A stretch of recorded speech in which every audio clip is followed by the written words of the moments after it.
والإسلام ديني ومحمدا رسول الله ويقيني.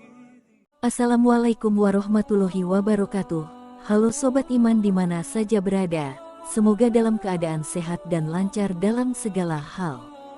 Pada kesempatan kali ini, saya akan menceritakan kisah Nabi Syith, putra Nabi Adam yang menjadi penjaga nur Nabi Muhammad SAW dan pemimpin keturunan Nabi Adam. Tonton video ini sampai habis. Kisah berikut dinukil dari karya Syekh Muhammad bin Ahmad bin Iyas yang diterjemahkan oleh Abdul Halim berjudul Kisah Penciptaan dan Tokoh-Tokoh Sepanjang Zaman. Ats-Salabi mengatakan, setelah Adam mengetahui Habil terbunuh, selama setahun dia tidak tertawa dan tidak bergaul dengan Hawa. Maka, Allah berfirman kepadanya, "Hai Adam, sampai kapan tangisan dan kesedihan ini?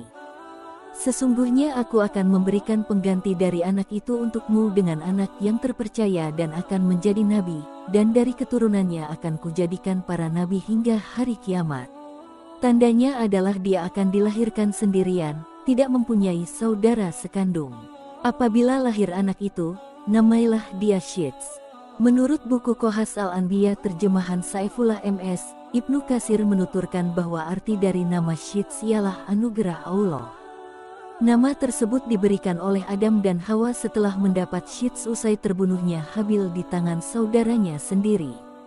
Ketika Hawa mengandung anak itu, kandungannya tidak terasa berat dan dia melahirkannya tidak merasa payah. Hawa melahirkan Syith setelah 100 tahun terjadinya pembunuhan Qabil terhadap Habil. Ats-Salabi menceritakan bahwa setelah Syith terlahir dan tumbuh besar, Adam mengasingkan diri beribadah kepada Tuhannya dan membaca suhuf. Syithlah yang mengurus urusan saudara-saudaranya dan memutuskan persoalan yang ada di antara mereka. Ketika Adam tenang beribadah kepada Allah, tiba-tiba Allah memberi wahyu kepadanya, "Hai Adam, nasihatilah anakmu, Syith, dengan sesuatu yang aku nasihatkan kepadamu. Sebab, aku akan merasakanmu kepada kematian yang telah aku tuliskan untukmu dan untuk anak-anakmu hingga hari kiamat."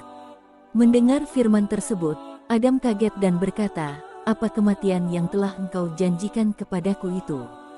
Kemudian Adam mendatangi Syith. Dia memberikan wasiat kepadanya tentang berbagai hal. Dia memberitahukan kepadanya tentang terjadinya topan dan kehancuran alam. Dia mengajarkan kepadanya tentang waktu-waktu ibadah dalam sehari semalam. Dia mengeluarkan seutas tali dari sutera yang memuat gambaran para nabi dan orang-orang yang menguasai dunia. Tali tersebut diturunkan kepada Adam dari surga, kemudian dia memberikannya kepada Syith dan menyuruhnya untuk dilipat dan disimpan di dalam tabut sejenis peti yang harus terkunci. Lalu Adam mencabut beberapa lembar rambut dari janggutnya dan meletakkannya ke dalam tabut tersebut sambil berkata, "Hai anakku, ambillah rambut-rambut ini, bawalah bersamamu ketika menghadapi urusan yang penting. Rambut-rambut tersebut akan membantumu mengalahkan musuh-musuhmu, selama ada bersamamu. Apabila engkau melihat rambut-rambut tersebut memutih, maka ketahuilah bahwa ajalmu telah dekat dan engkau akan meninggal pada tahun itu." Kemudian Adam mencopot cincinnya dan memberikannya kepada Syith serta menyerahkan tabut dan suhuf yang telah diturunkan kepadanya. Adam berkata, "Wahai anakku, perangilah saudaramu, Qabil. Sesungguhnya Allah akan menolongmu untuk mengalahkannya." Demikianlah wasiat terakhir yang disampaikan oleh Adam kepada anaknya, Syith. Diriwayatkan, semenjak Adam diturunkan ke bumi, dia hidup berumur 1000 tahun. Dalam makna ini, seorang penyair mengatakan, "Engkau mengharapkan kekal di tempat yang tidak kekal. Pernahkah engkau mendengar kenikmatan yang tidak pernah berubah? Aku telah merasakan sulit dan senangnya perjalanan waktu. Akan tetapi, aku tidak mendapat cita-cita dan manisnya hidup." Wahab bin Munabih mengatakan, ketika Adam meninggal, Syith telah berusia 400 tahun. Dia telah diberi tabut, tali, pedang, dan kudanya yang bernama Maimun yang telah diturunkan kepadanya dari surga. Apabila kuda itu meringkik, semua binatang yang melata di bumi menyambutnya dengan tasbih. Syith telah diwasiati untuk memerangi saudaranya, Qabil. Dia pergi untuk memerangi Qabil dan akhirnya perang itu pun berkecamuk. Itulah perang pertama yang terjadi antara anak-anak Adam di muka bumi. Dalam peperangan itu, Syits memperoleh kemenangan dan dia menawan Kabil. Kabil sebagai tawanan berkata, "Wahai Syits, jagalah persaudaraan di antara kita." Syits berkata, "Mengapa engkau sendiri tidak menjaganya? Engkau telah membunuh saudaramu, Habil." Kemudian Kabil ditawan oleh Syits, kedua tangannya dibelenggu di atas pundaknya, dan dia ditahan di tempat yang panas sampai meninggal. Anak-anak Kabil bermaksud menguburkannya. Tiba-tiba iblis datang kepada mereka dalam rupa malaikat.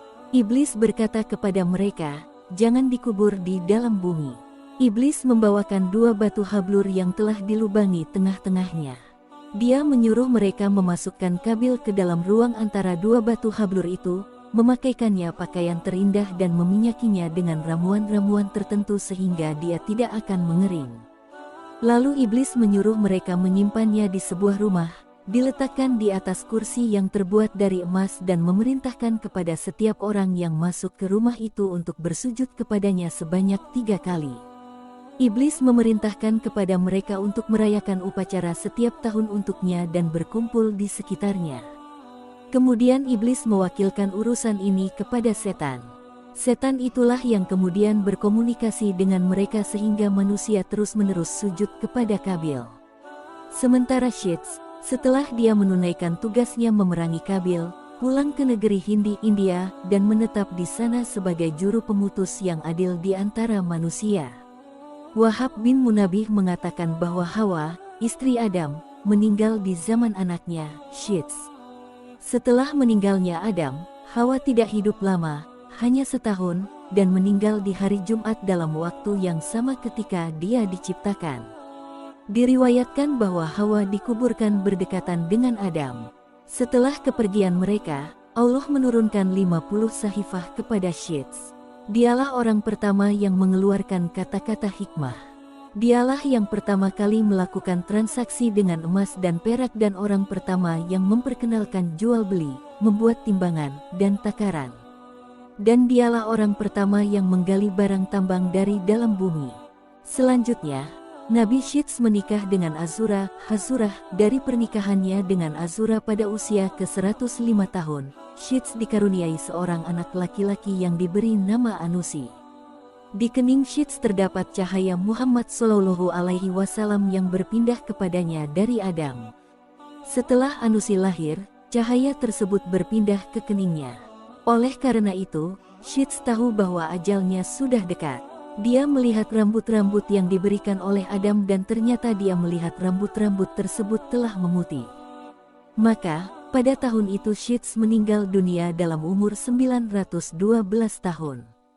Wahab bin Munabih mengatakan, setelah Syits meninggal, dia digantikan oleh anaknya, Anusi. Sebelum meninggal, Syits menyerahkan tabut, tali, suhuf, dan cincin kepada Anusi. Anusi berperilaku baik dan memutuskan dengan benar. Kemudian dia menikah dengan seorang wanita yang kemudian mengandung seorang anak. Setelah anak itu lahir, cahaya Muhammad SAW yang ada pada Anusi pindah ke wajahnya. Anak tersebut diberi nama Kainan. Anusi terus melakukan kebiasaannya sampai dia menemui ajalnya. Sebelum meninggal, dia serahkan tabut dan suhuf kepada anaknya, Kainan. Dia memberi wasiat dan mengangkatnya sebagai pengganti setelahnya. Wahab bin Munabih mengatakan, setelah Kainan diangkat menjadi pemimpin setelah bapaknya, dia muncul di antara manusia dengan adil. Menjalankan perilaku yang baik, kemudian menikah dengan seorang wanita yang bernama Utnuk. Dari pernikahan tersebut, Utnuk mengandung seorang anak laki-laki. Setelah lahir, anak tersebut diberi nama Mahlaila dan cahaya Muhammad SAW pindah ke keningnya. Selanjutnya, Kainan sakit, yang membawanya kepada kematian. Maka, dia serahkan tabut dan suhuf kepada anaknya dan mengangkatnya sebagai penggantinya. Berikutnya Mahlaila meninggal dan cahaya beralih ke anaknya yang bernama Yarid. Yarid pun meninggal dan cahaya itu berpindah ke anaknya yang bernama Uknuh, yang kemudian dikenal dengan Nabi Idris. Demikianlah kisah Nabi Syits yang dapat saya sampaikan. Semoga kita dapat mengambil pelajaran dan hikmah dari kisah beliau. serta meneladani akhlak dan ibadahnya. Akhirul kalam, wassalamualaikum warahmatullahi wabarakatuh. سبيل الدموع سبيل مريح تنهدى يا صاحي